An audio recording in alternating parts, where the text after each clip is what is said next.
kami dito. Ito ang buhay namin. Oh. Pangilang araw na ka? Day 6. Pang-anim na araw na namin dito sa kabundukan ng Sierra Madre. Ayan. Sa awa ng Diyos hanggang ngayon hindi umaaraw. May ulan. Panay ulan ng ulang tamad. Yung padahan-dahan. Pero paminsan naliwanag naman pero hindi talaga yung naaraw. Yan, makikita mo puro hamog. Hamog sa paligid. Kahoy namin, hindi mapadali. Ayan. Ngayon mag-aalas 12. Pero tingnan mo yung panahon, parang alas 6 ng hapon. Ayan o. Madilim. Kahoy namin, hindi mapadali.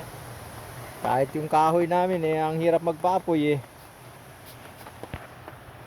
Mahirap maghanap ng tuyong kahoy dito. Kaya ang ginagawa namin sa kahoy binabalatan namin at pag nagningas yung mga basa nilalagay namin sa ibabaw para matuyo. Tinatapa. Aming iniihaw. Yan.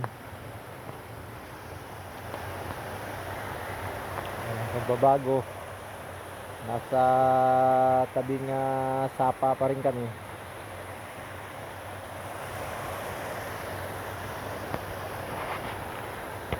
Nakikita mo puro hamog.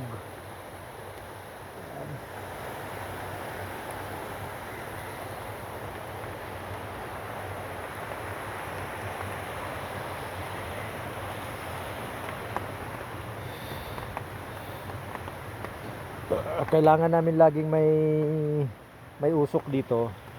Kahit hindi kami rito nagsasaing sa sa kahoy, kailangan laging may usok para yung mga insekto lumayo. Meron kaming dalang butane sa inyan. Ayan.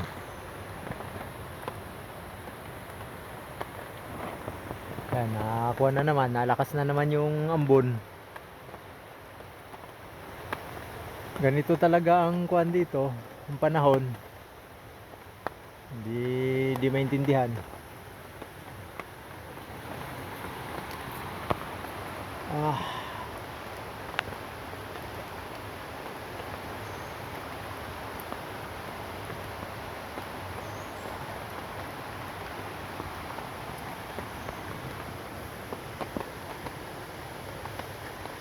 Survival.